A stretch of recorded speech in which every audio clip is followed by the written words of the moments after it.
for the past few weeks during the summer, we've been doing money in football, and before that, we were doing religion in football. But now it's time for health in football, and we actually did bring this segment forward by a week because we were originally going to start it.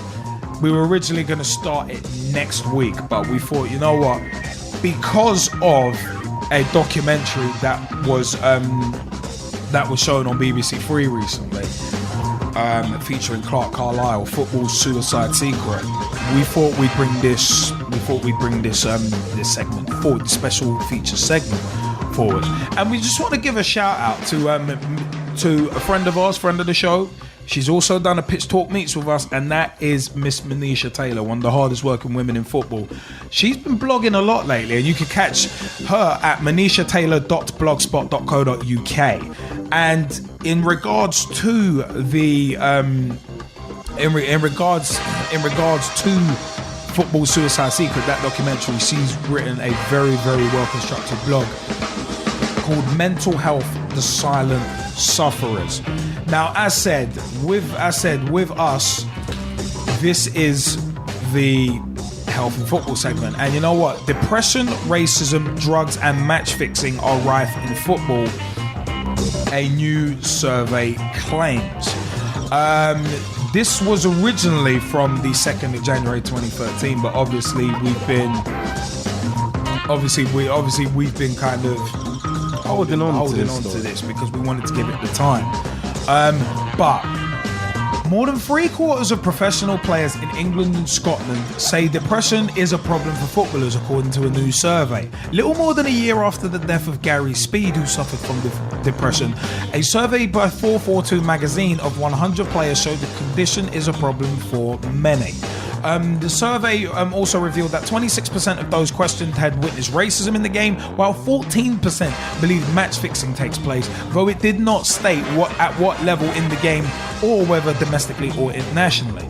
In terms of depression, one League One player told the magazine it can affect a lot of players. I know because I've been there. The easy route was to give up the game completely. I was in a dark place. Professional Footballers Association, PFA Chief Executive Gordon Taylor said his organisation was devoting a lot of resources to tackling depression. He said it is an issue we've been dealing with now for some time, and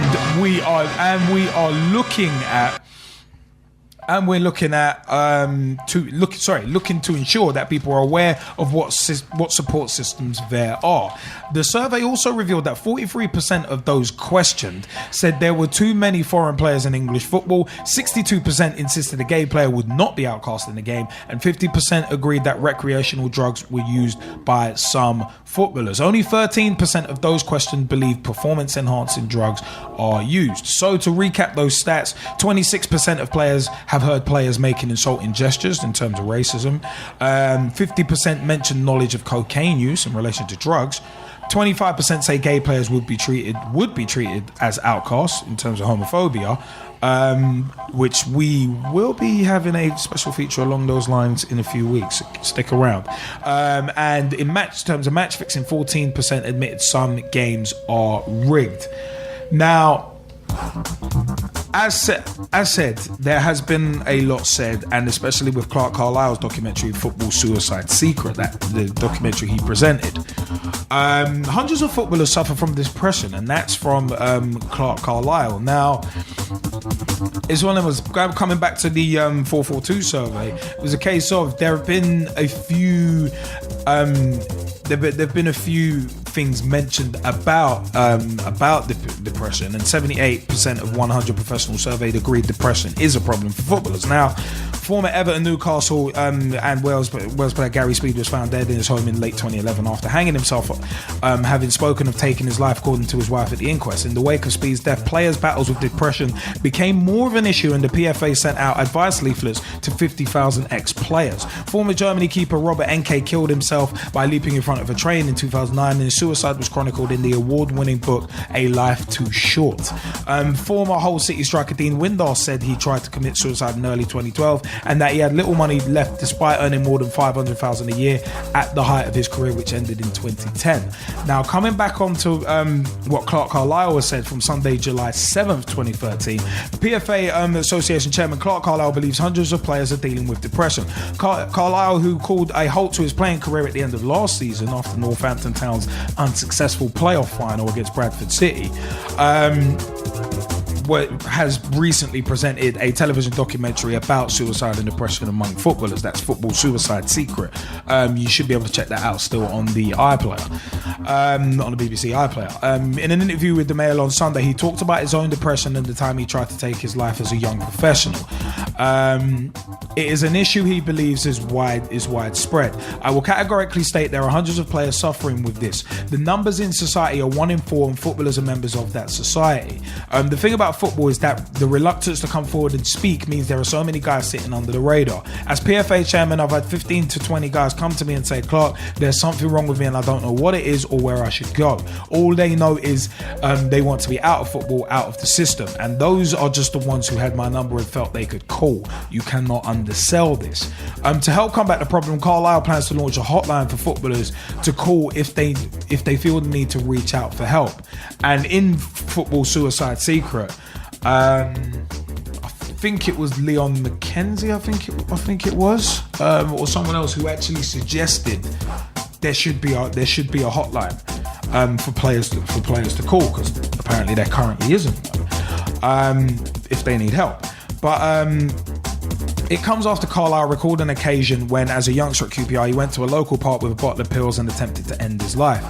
And from watching that documentary, that was actually in Acton, literally one street down, right, literally round the corner from Acton High Street. So it's one of them was within easy reach of people. And imagine if some kids have been playing in that park and they'd done that.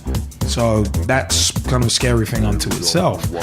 But it was a very emotional moment in Football Suicide Secret when Clarke Carlisle went back to that park and recalled the moments in his feelings. It was one of them, as you could see, it was very emotional. But Carlisle said, I decided that ending my life was the best and most pain-free solution for everyone. He said it wasn't a cry for help.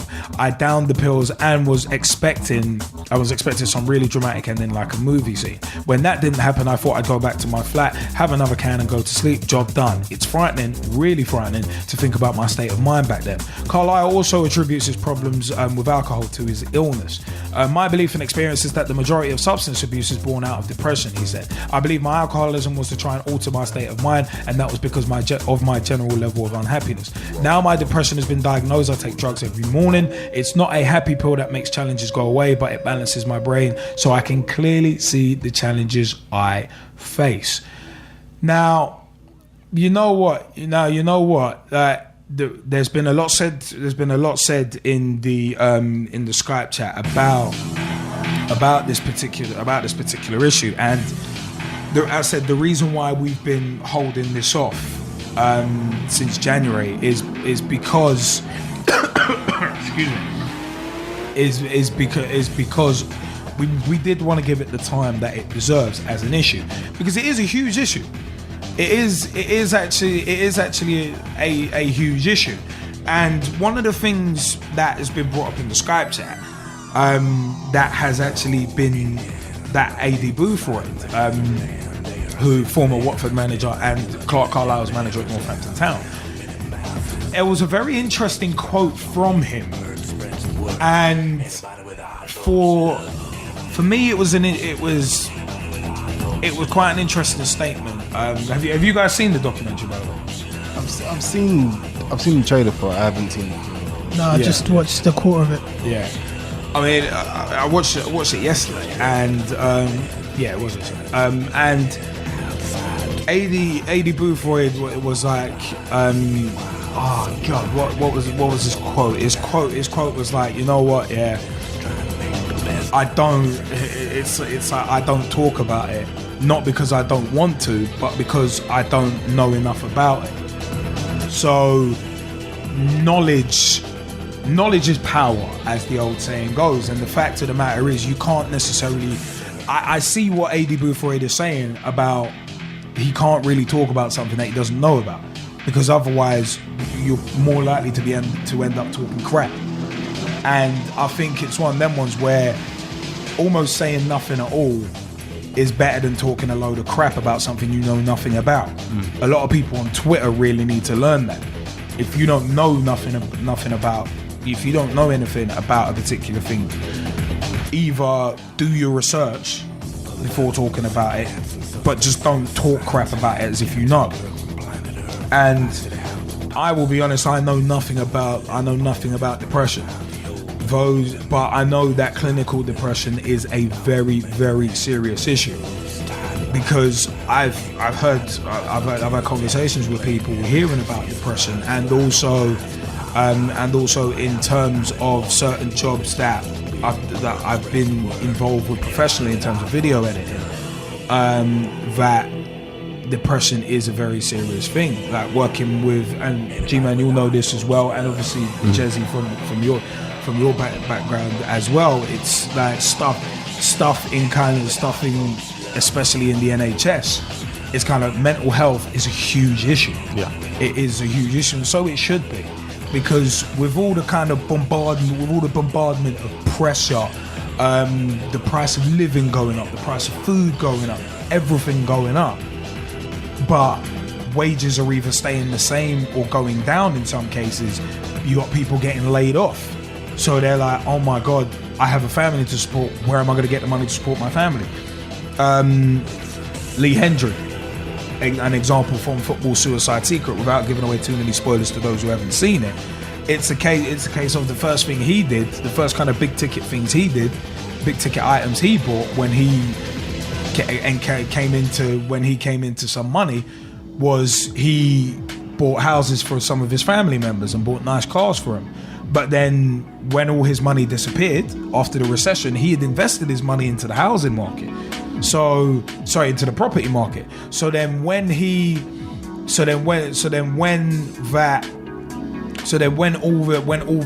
all the recession hit and the house prices kind of got mucked up, then he bore the brunt of that, not only for himself but also for his family, who they were dependent on him. They ended up dependent on him because he had the money. So it's one of them ones. From what I saw on this documentary, from what I've heard before, it's a case of depression can be a very dark place. And at the end of the day, if you don't know, a lot of people who are legitimately depressed, there will be a lot of people who, like the word legend, will throw the word around all too freely, and that's an absolute disgrace in my view. The people who are legitimately depressed, apparently, from what I've heard, it's a very dark place, and it's a case of, it's an extremely serious issue and mental health is a serious issue in itself that a lot of people don't seem to want to talk about, and that's the scary thing, because if you don't talk about certain things, then, well, it's the old saying, it's problem shared is a problem halved.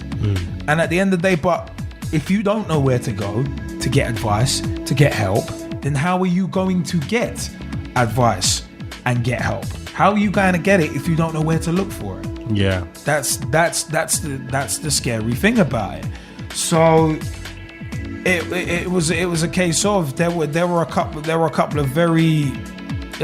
very interesting stories within Football Suicide Secret that I would urge everyone to go and see. But the one thing that probably worried me and was the biggest source of consternation is the fact that there were two things. One was the fact that actually three things. One is the fact that players get used up. As footballers, players get used up, spat out. So when they're not of any use to the club anymore, on a general basis, it's like, yeah, thank you for your service, goodbye. We've got the next person in to replace you. Similar to pro wrestling, with a lot of the problems. Speaking of depression, Chris Kanyon, same sort of thing with him. He battled with depression, And he was in WCW earning bucket loads of money. He was in WWE for a bit as well, but he was always battling with depression. I think he was bipolar. So it's one of them ones. You see that kind of thing manifest itself in other sports. So it's a very serious taboo that needs to be dispelled. But coming back to the football suicide secret, 3 things that worried me. Number one, some of the kids, or one of the kids in particular, was like, oh, have you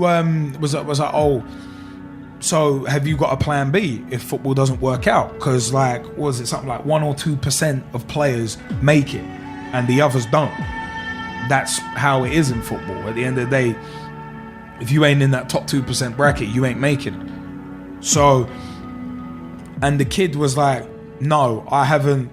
And the kid was like, no, I haven't got a plan B. Football's my plan A, B, and C. And it's like, and Clarke Carlisle looked gobsmacked by it. It was like, wow, no college or anything. And it's like, we always get taught in our community, in the black community, it's one of them was, well, by the smarter individuals, by the older school individuals. It's kind of like, you know what, yeah, you've always got to have something to fall back on. That's the thing. And kids youngsters chasing this dream, chasing this fame, chasing this fortune. Apart from certain entities, a lot of the time they're not looking at the youngsters' best interests. They're not looking at that top 1 or 2% that make it, and they're not looking at everyone else. They're just looking at the ones who are going to make it. Everyone else, we don't care. There's enough for us not to give it that. But that's why I like entities like Motivate Sport and Fitness, whereby Samir has said on shows before, it's a case of like you may not make it into football, but at Motivate we're going to help you make it potentially somewhere else. You might fit in somewhere else within the game. You don't have to be a player. You might be an accountant or an administrator or something along those lines. You might be a coach. So entities like that are looking out for, not even players, looking out for people's best interests. Football is such an unscrupulous sport, as I've said before, whereby they'll look to use people, chew them up, spit them out. I said, similar to wrestling, where all right, this whole kind of wellness program thing and all that kind of thing, where they're starting to bring in next people and all that. It's kind of like, you got. Also in Football Suicide Secret, you saw that one of the kids was like, well, at one point, I got released by a club. I felt like I was letting my dad down. I felt like I was letting everyone down. And it's like, he apparently at like 16, 17 was feeling the pressure of letting his whole family down. And that's a big burden. That is a huge burden. Even as an adult, that's a huge burden. So depression is very much a real thing. It's very real. It's very serious. But another couple of the things that worried me as well, the lack of help and support for players, the kids being encouraged to chase a dream that is probably unrealistic for 99% of them and have nothing to fall back on. But also the FA, when Clarke Carlisle was like,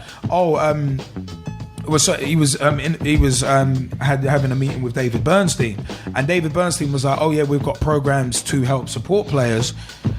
And when Clarke Carlisle was like, can you give us a bit more information? And Bernstein was like, I don't know the details, but I know we've got programs. And when you've got, see that your grimace right there, Gezzie, your grimace right there said it all. It's okay. That was exactly my reaction. It's like, how can you be at the top of the game, running the game like David Bernstein is, and not know what is happening within your organisation? And it's one of them was, you say you're helping players, but you don't even know what's going on yourself. So how do you know it's helping players? That's a scary thing. That is a huge source of consternation for me. Because at the end of the day, you got to look at the future of the game, not just when you're in the game. You got to look past that. And there's a lot of people being given bad bad advice in all walks of life, but especially now where times are so hard. Jobs are just less frequent. There's not as many jobs as there were. or if there are, it's extremely competitive. So it's one of them ones. It is easy to get into a negative spiral. It's very easy, and the media doesn't help, especially as well.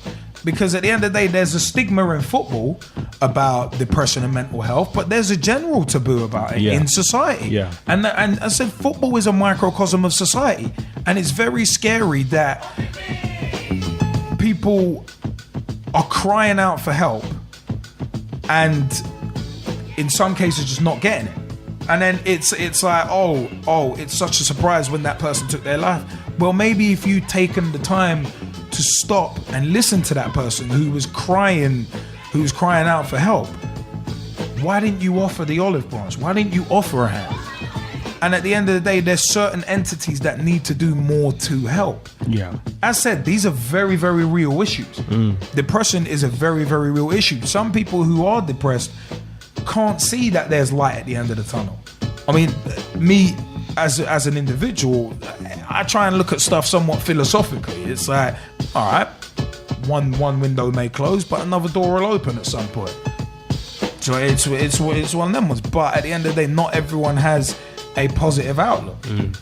Not everybody looks at things philosophically. Some people get knocked down and think this is the end, and they can't see the light at the end of the tunnel. And if you're depressed, from what I've heard, it's a case of you can't see that light at the end of the tunnel. It's just darkness. And a lot of people can hide it as well, because it's an emotional and a psychological thing. A lot of people can hide it.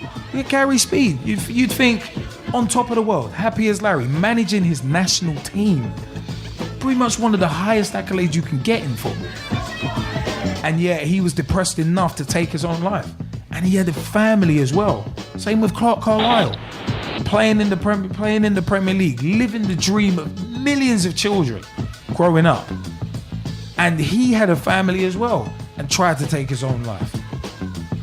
And it's a scary thing. But I've gone on about this for ages. Gezzie, Gman, do you guys want to jump in on this? And you know what? I want to throw it out to the Skypers after as well. But Gman, Gezzie, have you got anything to throw into this? To be honest with you, there's so much I could say about this. We probably have to extend the show by about 24 hours. Like literally, it would have to be one of those. Say what you can. It'd have to be one of those things that, you know, we do it sponsored. It'd be a sponsored charity event, essentially. You know, we'd be raising funds to support motivate sport and fitness. You know, and go for 24 hours talking about it. For me, you're right in that there's so many things, and I know I say this phrase a lot, but I say it because it's true. There's so many things related to football that are bigger than football, and the mental health issue is such a big issue that there's so many things that aren't being looked at, you know, that need to be looked at. It's scary. It's scary for me to see it. I think now, though, one of the big positives that we can take from this, and I always try to look at the positive perspective, is that everything has to start from somewhere, right? And I think we've got a starting point, especially with so many people paying attention to what was talked about in the documentary. I think as long as that starts to open doors, as long as we put an infrastructure in place in football where there's so many other professionals in terms of pastoral care in and around football clubs made available to football clubs and players, ex-players, you know, I think as long as that is what happens next, it's the start of something. Yeah. But to go back just a little bit, I would also have to say that, you know, being a sports person, it's such a short and finite career that, you know, you make the most of it while you have it, and when it's over, it's over. Yeah. Like there isn't. You can have everything one day and nothing the next. This is it. The Hendry story. Like literally, it's very cut and dry. And as you said, there's a whole host of people who try and don't make it, and that's why education is very important. I think, you know, one of the things that needs to be stressed, especially with, you know, the younger people in involved in sport, you know, much like what Motivate Sport and Fitness are doing with a lot of youngsters, is that, you know, we have to explain to them that, okay, like, sport's very important. You know, I know that Shajumi, you want to make it, but let's have something else. You know, we need to have a plan B, a plan C, to make sure that, you know, there is something more after sport. There's so many sports people, you know, that become successful after because they were able to continue their education. Well, look at Ronaldo over in Brazil. I mean, it was a funny story that the Gman posted about him wanting to buy into the Brazilian equivalent of Playboy. But you know what? He's been a financial success off the pitch because apparently he's a billionaire. Yeah, according to some reports. I mean, so when you're looking at able to keep himself busy after football, and I think with guys like say Paul Gascoigne, they've found it hard. They found it hard to really keep themselves busy after football, and that's been the thing, from being boom, boom, boom, boom, intense, pedal to the metal every single day of the week, to having nothing to do. Yeah. Sometimes time is your biggest enemy. And that's a hard adjustment. You know, speaking of somebody who, you know, had an established working career, shall we say, was working for a few years, and then had a big chunk of time of, you know, just around about a calendar year of not working. You know, even something like that is a huge adjustment. So, you know, anything else, especially when you're coming from, you know, like we say, like national television week in, week out, being recognized by a lot of people week in, week out, it's so, like, the scale of it is absolutely enormous. You see what I mean? So to have that taken away, whether it be by, like you say, the club deciding, you know what, nah, you don't actually fit our plans anymore, or you're not actually good enough, or injury, or whatever it is, it's such a big change that, you know, it's not surprising that it goes and affects so many people so strongly. I think the biggest thing, as I say, for now, is that we go and take the positives from the situation, and that we're identifying that, look, we do need all of these extra people at every single level of the game. And you know what? Yeah. I know I was saying earlier about this being bigger than football. It's got to go across all professional sport.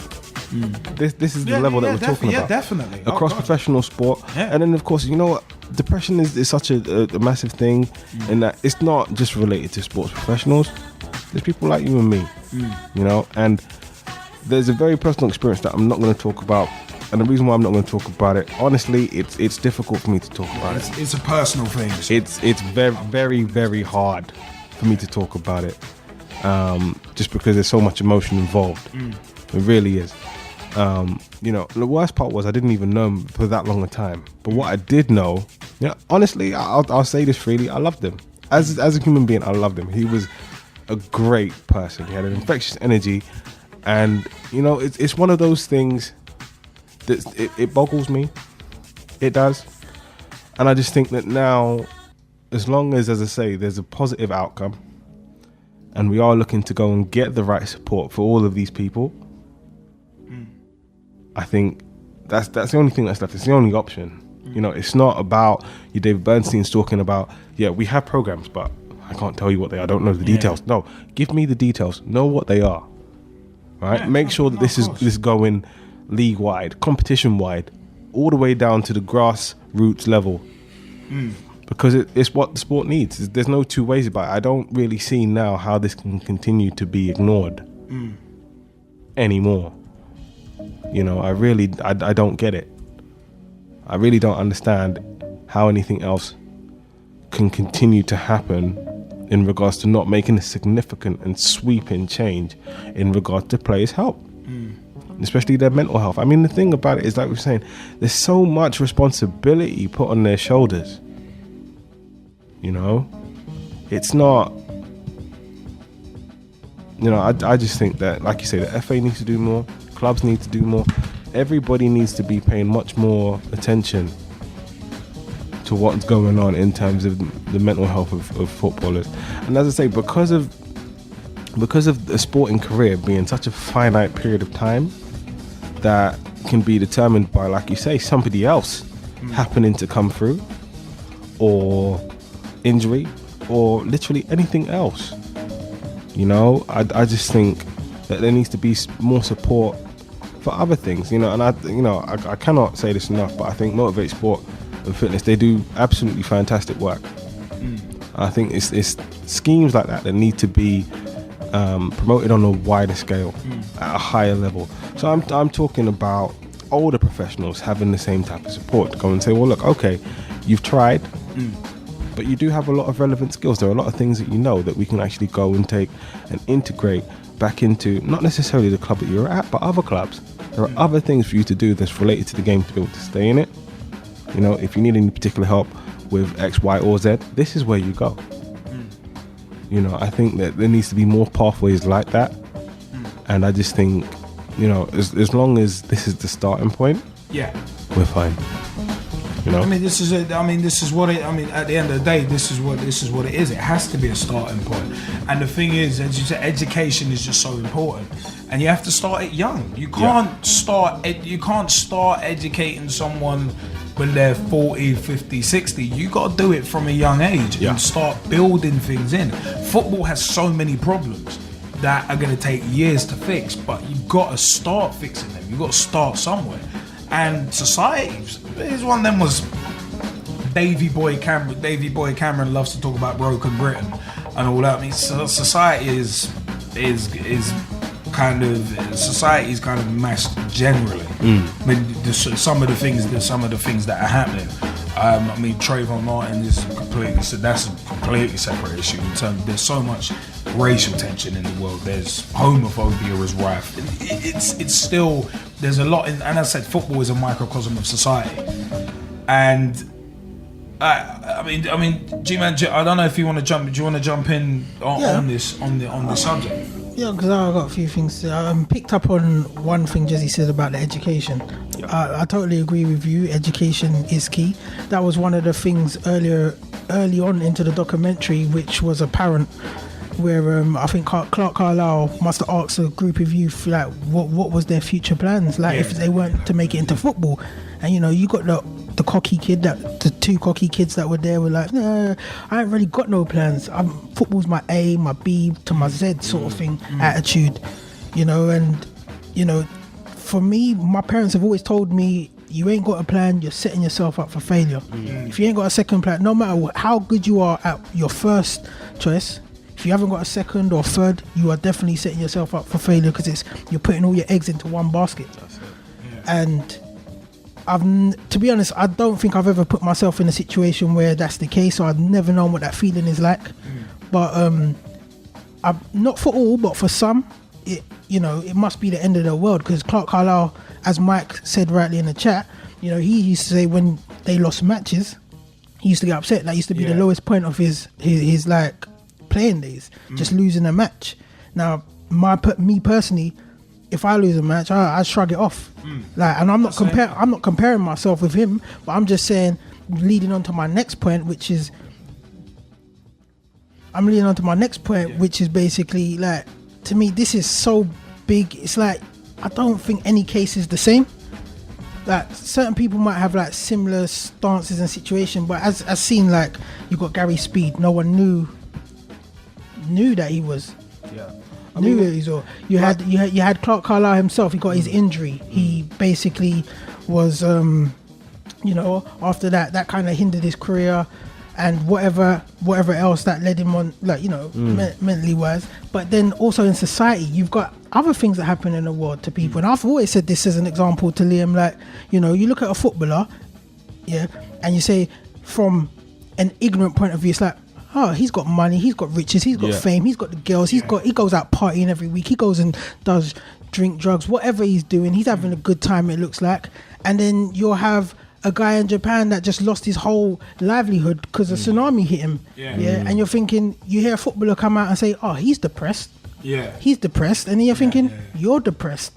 Someone out there just lost their world, their life, their family, whatever, literally lost everything. And you've just basically just using Hendry as an example, lost a house, lost some money, some cars, lost some assets. You lost some assets. You're still able to provide for yourself. Well, it's stuff for his family. No. It's stuff for his family, but you lost some assets. Yeah, you're still able to go out there and, you know, potentially turn that around and build for yourself where someone has to build a future. But I'm just saying, the two parallels, it's like, yeah, it's huge. It's extreme parallels, but it's like, you know, depression, as I'm learning, yeah, is like, raw. There's a big gulf out there. You never know what could affect someone. Someone's that saying, someone's dinner is the next man's poison. That's what it reminds me of. Well, one man's tragedy is another man's treasure. That one as well. Yeah. So one man's tragedy could be another man's fortune in a way. So exactly. To another OWR from July. I think it was July 9th, 2001, when Paul Heyman said, "Where there is chaos, there is opportunity." Yeah. Some people see opportunity where there's been a tragedy, but others see, well, it's a tragedy. Yeah, it legitimately is. But it's like, personally, it's just not knowing. It's just not knowing. You like you said earlier on, people shouldn't talk smack about and not know about situation. But then you also said, but no one's talking about the situation. So it's a stalemate. If no one's going to talk about it, if the person that's talking smack doesn't say anything, and the person that has the situation or knows about the situation in terms of mental illness doesn't say anything, then we're still going to be living in the same world that we're living in, where no one's talking and people are going through the same old situations. The thing that I do want to expand on that though is that because of the social taboo of talking about mental health problems, because of the difficulty, and I'll put it in very simple terms, right? It's not so much that something is particularly difficult to talk about. In some cases, with the right people, I think anything can be talked about. I honestly believe that. But sometimes it's more about, how can I explain something to you about what's going on with me and how I feel about it, to the way where by the end of the time I've finished speaking to you, I feel confident that you understand everything that I've tried to explain to you. Yeah, but and sometimes there's a magnitude of that is lost on a lot of people. See, but that's the situation. Like, for instance, Clarke Carlisle had I can't remember the guy from the boxing gym. Oh, Leon McKenzie. Yeah. Who Manisha Taylor has been promoting. Leon McKenzie, was promoting his first fight. He basically said he spoke to someone from the PFA, and they just didn't get it. Now that's someone from the PFA who everyone's expecting to get it. Yeah. That he was expecting to get it. You're not there to help players. To me, I don't think there's a remedy to cure this, because you're not going to connect with everyone in my eyes. Yeah, but you need to try at least. Trying is the first step to succeeding. And if you believe, you can achieve. Yeah. And if you're depressed, if you believe, I would say, I've never been depressed. I'll say that right now. But it's one of them ones. I would look at it as, if you believe there's a light at the end of the tunnel in a dark situation, then it helps you think, you know what, it's not so bad. I can reach that. I can achieve. In the words of Barack Obama, yes, I can. Or in the words of the little engine that could, I think I can. I think I can. But I guess what I'm getting at, there's not going to be we're always going to see a tragedy. That's what I'm trying to get at. There's always going to be this tragedy, and this golfing tragedy, it's going to get bigger, because I don't think there's going to be a lot of connections. I don't think you can just start up a program and all of a sudden it's going to clear the scenario for a lot of people. They're still going to have problems connecting with people. Because you're just not going to understand what they're going through. I totally agree with you. That's why you've got to try. I mean, Tony, you'll see in Football Suicide Secret, Tony Adams has set up a foundation. It's a 4-bedroom house in Cheshire, but obviously, as people come to terms with their depression, and as people are becoming more accepting in terms of talking about it and having the balls to talk about it, it's a case of, as people come out and feel that they can talk about it without being looked down upon, without being ostracized, it's a case of then more people will come out and say, you know what, I've been dealing with this for a long time, and I've been dealing with it on my own. I didn't know that there was help. It's like we were saying earlier, knowledge is power. Oh, yeah. At the end of the day, if you don't know where to turn and you don't know what to do, how are you gonna do what's right if you don't know what's the right thing to do? That's the thing. A lot of people, I would guess that a lot of people who are depressed don't know they are depressed, and because of that, they don't know what's happening. They have a feeling inside of them and they don't know what it is. And if you've got a feeling inside of you and you don't know what it is, then how are you going to be able to go and seek help if you don't know what's wrong? If you don't, even so, if you don't know if you don't know there is anything wrong, you're not going to go and seek help. It's like if you pick up an injury on a football pitch, you can see what's wrong because it hurts. But if it's a mental thing or a psychological thing, then you don't know that something. You potentially don't know that something's wrong. And if you don't know that something's wrong, how do you know to go and get it fixed? If you don't know that it's broken, how do you know to go and fix it? Would be my question. So I don't know, man. I mean, but you know what? Yeah. I do want to throw this out to the Skypers, because there's been a lot of talk in the Skype chat about the whole depression issue. And Big T, welcome to the show, by the way. Who wants to jump in first in this, because there's been quite a lot said in the Skype chat. I don't know who wants to jump in on this issue. Let us know in the Skype chat. And because at the end of the day, because there's a lot to be said. All right, you know what, we'll come to, you know what, Jamie Bailey, we'll come to you first in this. You were saying in the Skype chat. Jamie, have at it, man. What is your view on? Hopefully, I'll ask you first. Have you seen Football Suicide Secret and depression being rife in football at the moment, with 78% out of 100 professionals surveyed saying depression is a problem for footballers? How big is depression as a problem in football and also as a problem in society from your perspective? Jamie Bailey, have at it. Hi guys, sorry about all of that. Just trying to think a bit more logically now. But thanks for the kind words as well. Mostly appreciated. I just hope I can get that into my head that's actually true now.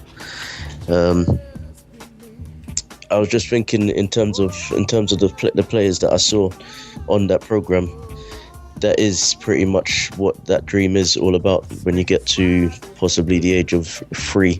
If you know about even one that you don't know of, Liam, the only reason why Jamie Carragher hasn't started has done his coaching levels is because he doesn't want to become somebody who feels depressed. So he's kind of just got rid of it in his own way and dealt with it in his own way, sort of thing. Because he was almost depressed when he actually chose to retire.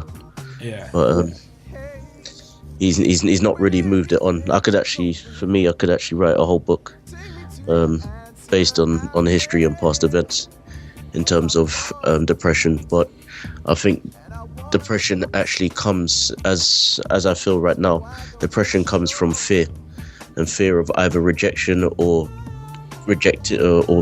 being rejected by either being a player or in my case being a coach, being a failure. Depression becomes the biggest tool for most people in this country, and not in this country but all over the world. And it's not a fear of not doing well for themselves. It's more of a fear of not doing well for others, which doesn't help in the long run. And this is the reason why I've tried to concentrate on what I do myself, because there's so many aspects of football that still doesn't get taught to the young children, and especially when they get to 18 and 19, they still have this idea that they're gonna make it, and It's not. It's only 1% out of the entire population of the world that makes it as a footballer, and it's the same thing around all sports. It's only 1%, possibly 2, in terms of athletics, in terms of Formula One, in terms of different aspects in even NFL, and bringing it back home to these type of sports and everything. The thing about it is that most of them, when they do have a backup plan, like I felt just a minute ago, they don't have the support to continue with that backup plan, so they only know one way, which is either playing the game or not just playing the game but only being a coach. And that's where they lack the ambition just to find a new direction. So would you say it's people because of depression it almost makes you even more unwilling to come out of your comfort zone, because humans in general get comfortable with a situation and they get into a comfort zone, but then they don't want to get out of it. But then do you think that depression, say, amplifies that by 10, whereby it's whereby you get into a comfort zone of, you know what, I know this is all I know, I'm not good enough to learn or know anything else? Is it that kind of thing? I would say I'll say it this way: depression is all about fear, and you only get depressed when you don't know the answer to the question that you want to know. So it's like if I said, why do you support Liverpool? You could say that it's just because you've supported them for so long. If I didn't agree with that answer, and I didn't feel that the answer that you gave me was good enough, I'd be depressed because of it, because I didn't get the answer that I wanted, or I had the fear that the answer that he was going to give me wasn't the answer that I was expecting. And that's the problem with the kids. They're expecting to say that I've made it, or they've made it, but then some of them think twice about. For some of them, don't know how to deal with rejection, and the psychology only is based within the academies at the moment, and where it needs to be based is within the teams in the amateur leagues, the Saturday and Sunday football leagues, where they get told that they're good enough to be in the development centres or the academy setups for any big club, but all they do is the same. They don't get taught how to manage their times properly. They get taught how to become a player, and that's only physically, but they don't get taught how to be a player professionally and learn from the best, because at the moment most of them are just moving around. Like Ronaldo went from Sporting Lisbon to Manchester United to Real Madrid. If he was loyal enough, he would have said no to Manchester United and he would have said no to Real Madrid.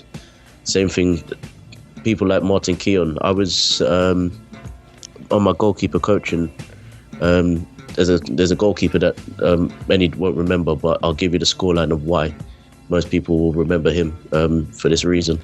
And his name is Perry Suckling, and he is the first team goalkeeper coach who decided to go back to the youth academy because of certain reasons. And the reason why you'll remember him is because he conceded 9 against Liam's team when he was playing for Crystal Palace.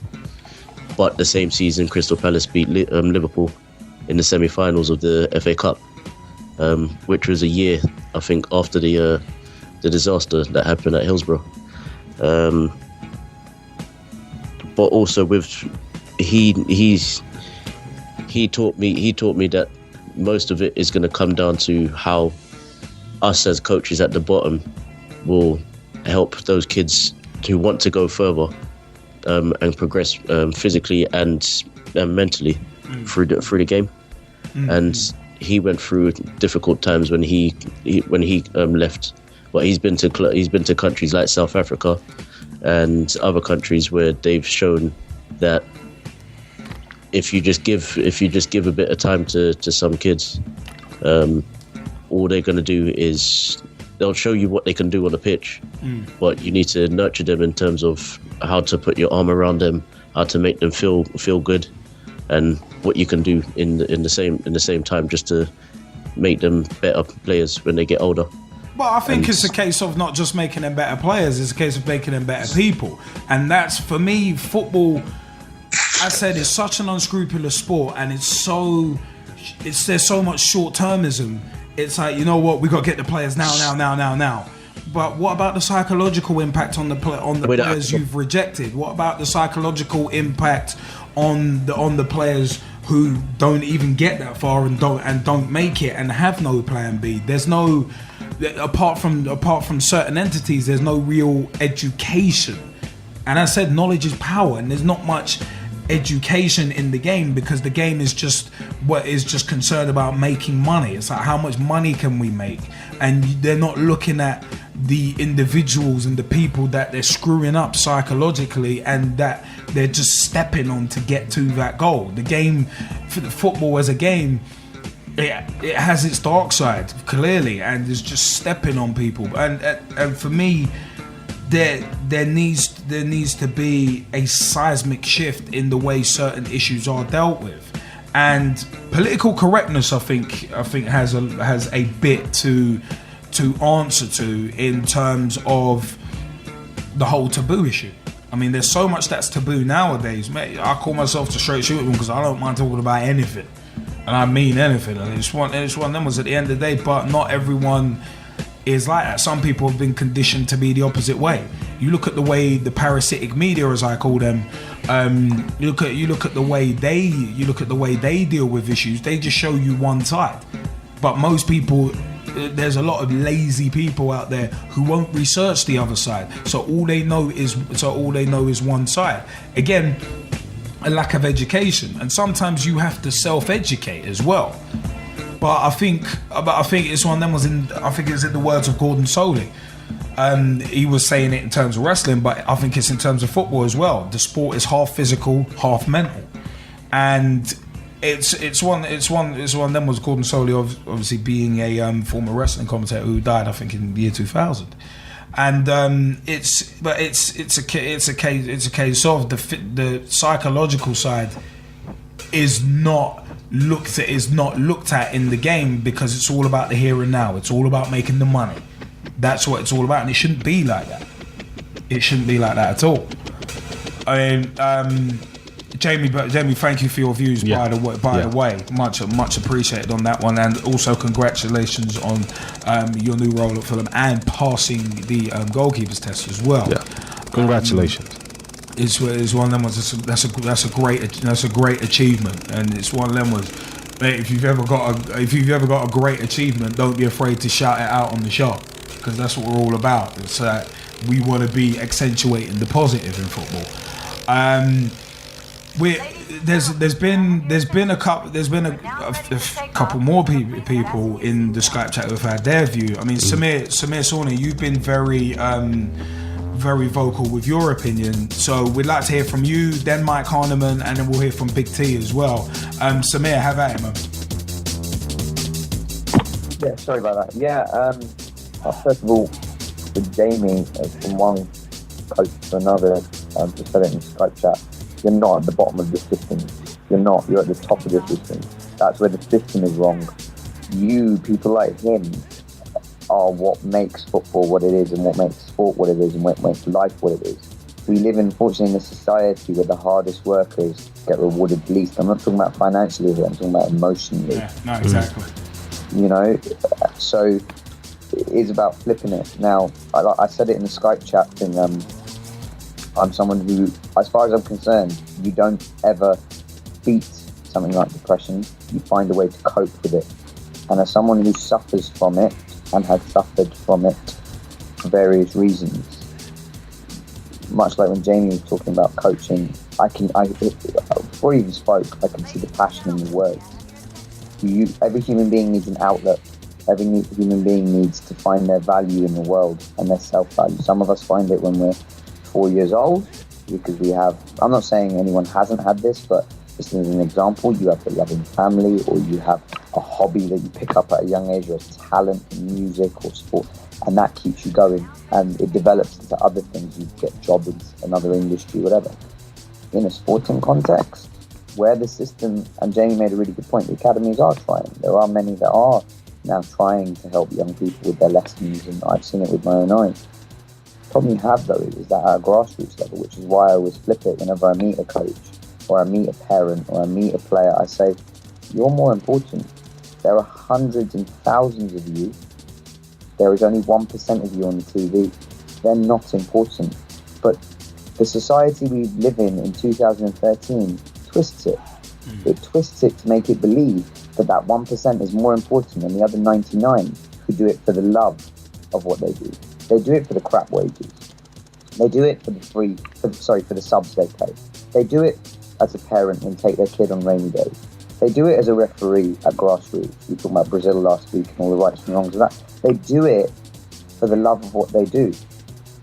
What I found with me, with my own personal experiences with depression, was I felt I was of no use to the world for various reasons. One, because my football career, the little one, short one that I had, ended, and I couldn't do anything about it. As far as I was concerned, when I ruptured my knee ligaments, I was of no value to the world. And yet, I even spoke about it, plan B. I had a plan B. But because I'd become so obsessed with my plan A, my plan B meant nothing to me. Because all that mattered to me was, I am of no value to this world as a human being unless I am looking after my family, B, looking after myself. That's the way I'm brought up. My parents didn't bring me up to look after them, they brought me up to be contributory. And I didn't believe that my brain, my mind was able to develop anything beyond the things that I might have been good at. It was more about what I wanted to do, which was to be a footballer. But I fortunately had the mental strength and people around me as well to give me a nudge and say, you need to get up. You need to get on with your life. That doesn't work for everyone. It worked for me. I had some very dark days, and I tried, and I slipped into it again several years later when my coaching career started floundering. Before Motivate even was a dream beyond that. And I sat back and I thought back to the days when before, and I thought, why has this happened to me again? And then I sought professional help for it. And that worked for me, and again, it doesn't work for everyone. It worked for me. Now, as someone who's now had 10 years in the industry, and Motivate's my thing. I co-founded it with my close friend who was a colleague. And what I found is what I do is I can use the things that have happened to me and the things that I've seen and things when I say, I saw some players. When Clarke Carlisle spoke about the situation that he went through, it really put a chill down my spine, because I'm never going to name this person, but this person is in the system, has retired recently, a friend of mine, and they tried to do what he did, and I was the individual that found them that day, giving up on life. And I just thought, you know what, even my experiences can't help this person. I just need to sit there and listen to him. And we spent all night just talking, and he just would not stop saying, I'm worthless. Without my football, I'm nothing. And this is a guy who had it, and it's the cliche, he had it all. He had a beautiful partner, he had the money, he had the cars, he paid for his family, for the rest of it, but it didn't matter to him because he was of no value to the world in his eyes. You cannot tell someone who believes they're of no value to the world that they are of value. You have to sit there and let them get it out. And he said I was the first person in 8 years that had actually, and I've known him for many years, that had actually sat there and just let him talk. Man to man, like two guys, I'm not a lad in that sense.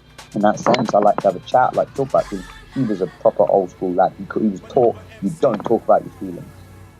Now, in terms of the work I do now, fast forwarding, what I do is when I go and meet kids, the first thing I explain to them is, and I've been blasted for this, I tell them what Clarke said. I said, listen, the likelihood is I'm not going to be able to make you into a professional footballer.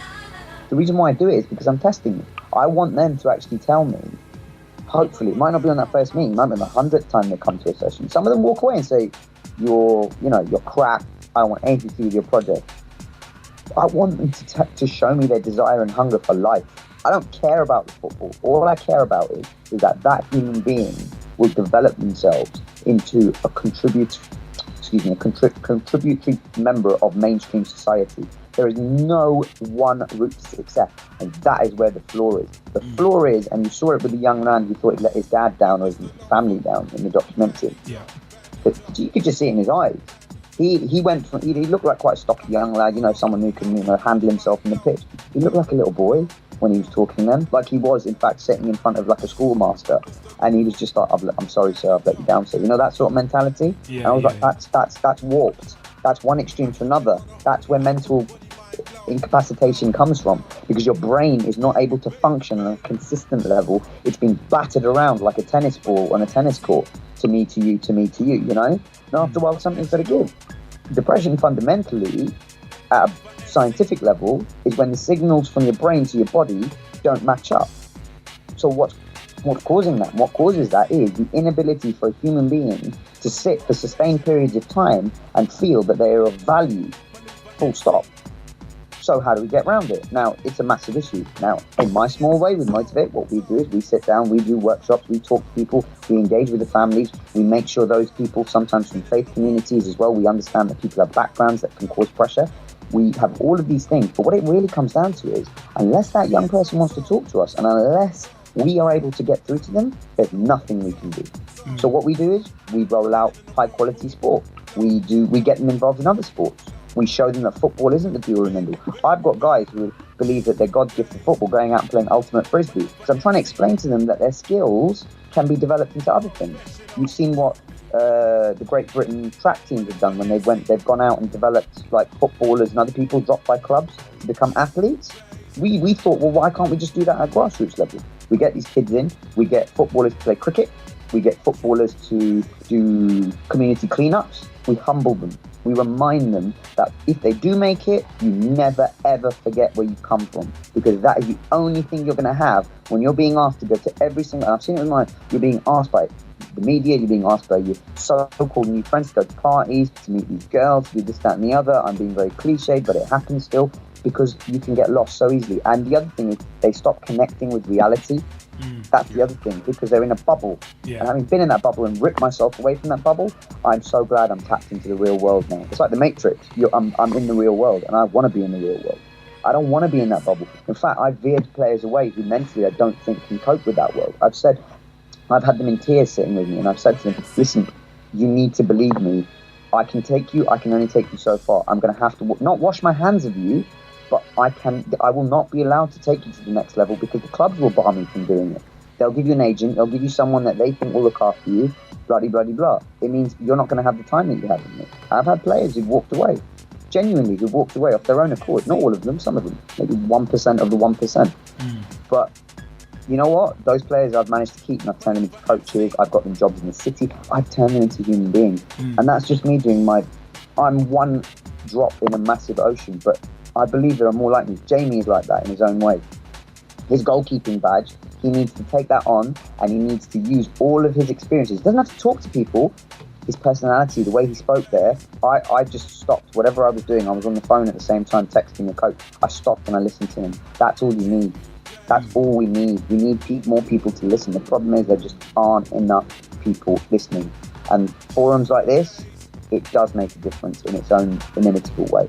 So sort of to conclude my big thing, the one thing I would genuinely say is that unless people keep talking and keep pushing the boundaries of what this issue is, nothing will change. It will only change if the taboos are not just pushed on, they're smashed. Because being men, we have always had this issue.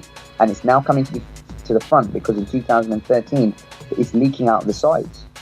We were kids 20 years ago, so we didn't talk about this, because I came from a family and a generation where this sort of thing, you don't go to the doctor for this sort of thing. The doctor can't help you. What's wrong with you? Get up. It was called yuppie flu in the 80s, like depression, chronic fatigue syndrome and things like that, which footballers have. It wasn't called what it was. Now it's being diagnosed, and people are able to actually say, yeah, I have got that. But you still have people who say you're making it up. So there has to be enough of us saying, you know what? No, let that person talk. And if you can't understand that, you need to stop talking to them. You need to let them find people. Problem is, when you've got business involved, then it becomes convoluted. So, you know what? That just finishing off how I started, people like Jamie, people like the lads that I've employed and girls as well, people like yourselves, we are at the top of the tree. We just have to flip the mentality. And more of us have to bang on the doors. People like me, I will never give up, because I know I'm going to be successful. I just know it. And that's where my depression gets under control, because I can positively talk about something that gives me value. We just need to empower young and old people to believe that as well. Because it's not just about kids, there are plenty of people around us that we don't even know that are suffering because they don't feel they can talk about it. Forums like this will make that happen. No, you know, I couldn't have put it better myself. I mean, at the end of the day, if you believe, you can achieve. And the fact of the matter is, it's one of them ones. We right here are a footballing revolution. I mean, at the end of the day, as you said, it's about basically breaking those walls down and not being afraid to talk, not being afraid to listen. And taking in the knowledge, being aware, being smart, asking questions. If you don't know something, ask questions. Always ask questions, because if you don't ask, you don't get. If you don't ask a question, you don't get an answer. And at the end of the day, I said, it's one of them was the mentality of society is screwed. Without going on a political high horse, at the end of the day, like I said with the parasitic media, I was talking to the Gman earlier about the whole way this the royal baby is being reported. You got those parasites, but he's sitting camping outside of a hospital waiting for a baby to be born inside. I don't care who that baby is, mate. Let the people have their privacy. It doesn't matter who they are. Let the people have their privacy. But because so many people feed into that machine and don't use their brains and look at something for what it really is, it's a source of consternation. It really is. And at the end of the day, I mean, bringing it back to depression, it's. As you've heard from the outpouring from some of the Pit Talk family, this is a big issue and it's not going away anytime soon. And in football, there's the potential for it to get worse, but hopefully talking about it and us talking about it, it's a case of it could be the beginning of something good. It's of something real. But Mike Harneman, I wanted to throw to you as well, because you've been waiting with the proverbial Zen-like patience to get your point across. Mike, have at it. Yeah, basically what I was saying is the majority's been covered anyway by Samir and also by Jamie as well. And I agree 100% with everything they're saying. You can notice it with how Clarke Carlisle was saying he felt, as Gman picked up on, about the playoff finals and the mistakes he was making and all that sort of stuff. For someone who's actually depressed and they've got something eating up inside of them, basically the mistakes and even being let go by clubs and all that sort of stuff is an absolute it's a nightmare for anyone. But for someone that's got that sort of depression or on their way to depression, for them to go through that with the feelings they are sort of suffering anyway, or not suffering but dealing with, to sort of rephrase my words there, is basically just a complete. It knocks them a lot more than it would anyone else.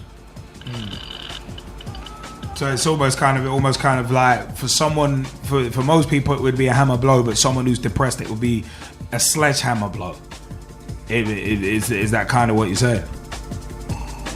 Yeah, basically. Like with the young lad as well, like what we were saying with the guy who only had that as his sort of A, B, and basically his A to Z of what he wanted to do with himself. Yeah. And the way he was sort of, it wasn't himself he was letting down, it was his family, it was, the people closer to him than actually himself. No, it's one of them ones. I mean, that's the scary thing though, like thinking that you've let someone else down and that having such an impact on the psyche, because at the end of the day, a lot of people it seems that some people have a very fragile psyche, kind of maybe naturally, maybe because of how they've been brought up, maybe something traumatic has happened whilst they were growing up that might contribute to having a fragile psyche. You never know. But if that person's never seen any professional help or doesn't know where to get the help, they don't know it. So it's a very difficult one. It's a very difficult one to judge. And depression, from what I've learned today, depression is not. There's not a one size fits all answer. There's not a magic one that you can say, oh, everyone's like this, just give them some happy pills. You can't say that, it's kind of like, you know what, at the end of the day, like what the G-Man likes to say, on a general basis, you got to take it on a case-by-case basis. There's no blanket statement or blanket anything that you can do.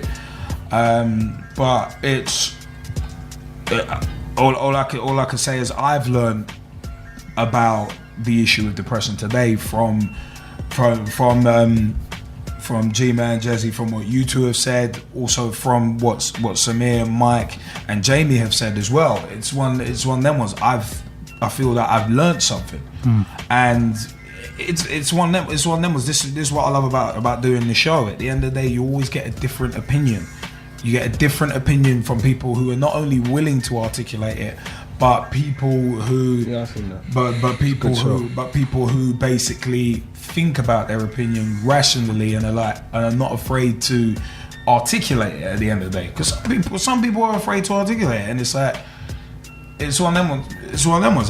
That's why I like this kind of sharing. This is sharing. We've been sharing knowledge here. I feel that I've learned something. So it's one of them ones.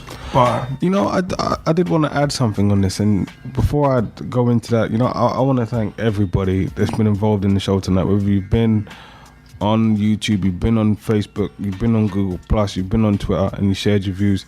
You know, I want to say a big thank you to Jamie as well, for sharing his story. I want to say a big thank you to Samir as well, because, you know, the stuff that we've talked about, honestly, you know, I don't like to make things seem grandiose and really big and all that other good stuff, but the thing about it is, what we are talking about is really big. It's really important to everybody, you know, and I think the fact that we were able to talk about that on this show, for me, it's the reason why I'm here, physically in the studio for events like this, you know. So thank you for that.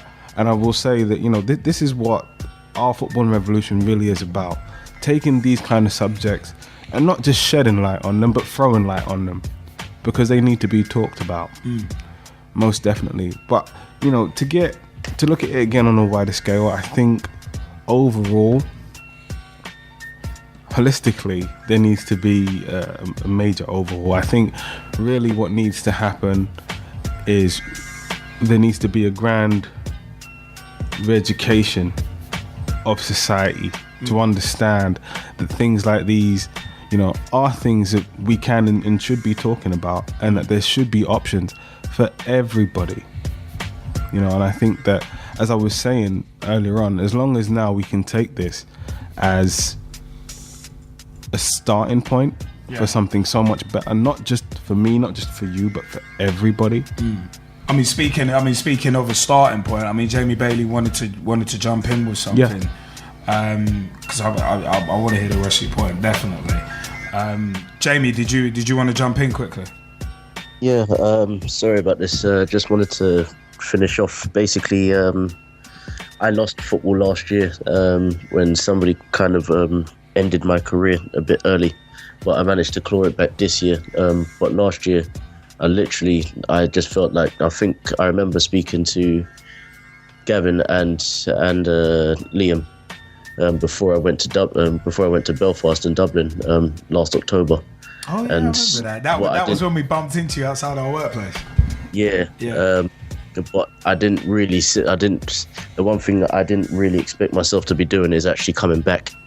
And the only reason why I came back is because I got a phone call just before I left from QPR, saying that they had work for me. So that was the only real reason that I really came back. Otherwise, I probably would have died in Belfast, which kind of freaks me out from what actually happened.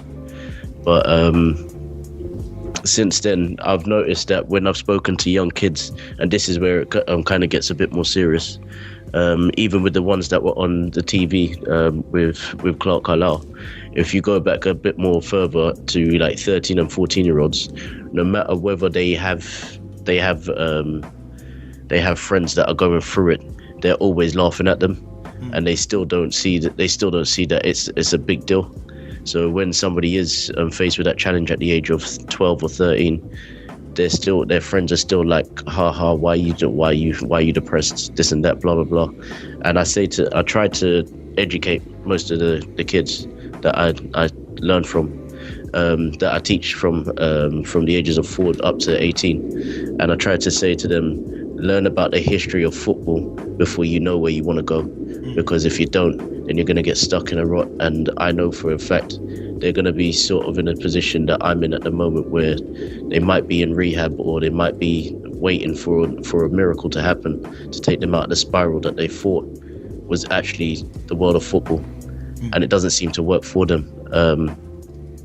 But that's where I'm sort of, I just think, yeah, a lot of children need to learn about history, and that's not what they're being taught at school. They're sort of being, as they say, bubble wrapped, to show that everything seems to be rosy, but it's not. So I don't know if that helps anybody in the slightest. I had a session on Saturday, funny enough, which was between kids and parents, and I tried to break that into a community thing where the kids will face the parents in a series of test drills. It worked well. It was my idea, which QPR never came up with, and they were positively thinking that I was actually going to get the kids to play the parents in a match, when I only got them doing drills, and the winner just gets a whole bunch of prizes. I just gave the kids a whole bunch of prizes by the end of it, even though they lost, which kind of made me feel like I need to go back to coaching school. But eventually it was just like, it was a bit of fun for them as well as me, and that's what we need to get back to, is a lot of people where they feel that they have to be at the top level. They don't need to be, until they understand the biggest part of football is all about the fun and a communication between them and either an adult or a kid, between a coach, between a player, and between the chairman to somebody who probably just sits on the till during match days, or even in the desktops. So I just think there's a lot of things that are being missed in football, and I've got way too much passion just to continue this. So I think I'll stop. I'll finish now. Sorry about that, guys, but that's the end of it. I mean, it's one of them ones where football is all about the enjoyment. That's why we call it a beautiful game, because we love to watch it, we love to play it. Mate, we're here for 2-3 hours every Monday night just talking about it. And at the end of the day, I've said I will paraphrase Chris Benoit from the Monday Night Wars DVD in 2003, the WWE release. So it's a case of if you suddenly don't like doing something that you love to do, and if you don't look forward to doing what you've loved all your life, then something is very wrong. And the thing is, a lot of people will basically try and make it out like money is the be all and end all in football. No, it should be fun. Look at the way the Brazilians play football. You can see they just enjoy the game. And that's what I think needs to be parlayed generally, rather than, you're nothing if you ain't making money. You're nothing if you're not, really playing for a top club, making millions of pounds a year. That's the thing, and I think society needs to change in that way as well.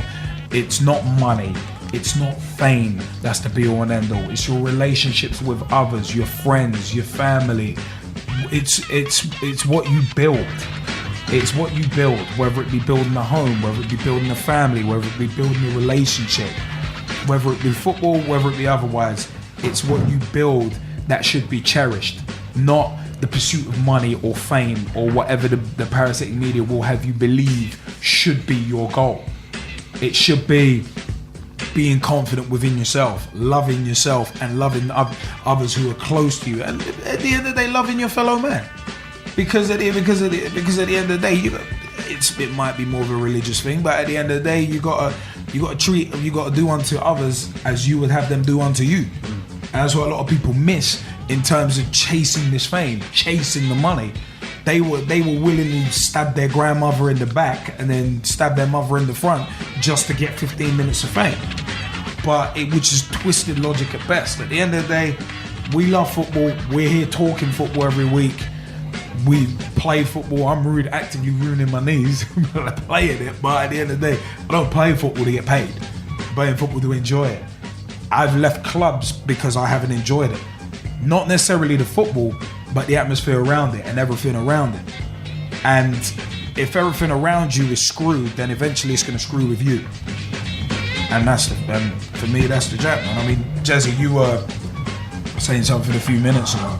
But yeah, I mean, I wanted to say thank you for Jamie, sharing that with us, because again, that's very, very poignant.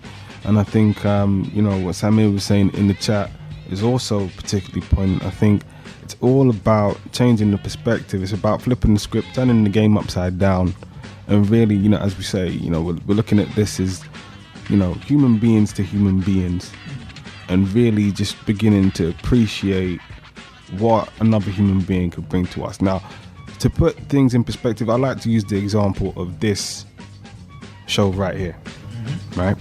For the people that don't know, this show actually started with these two people having a conversation.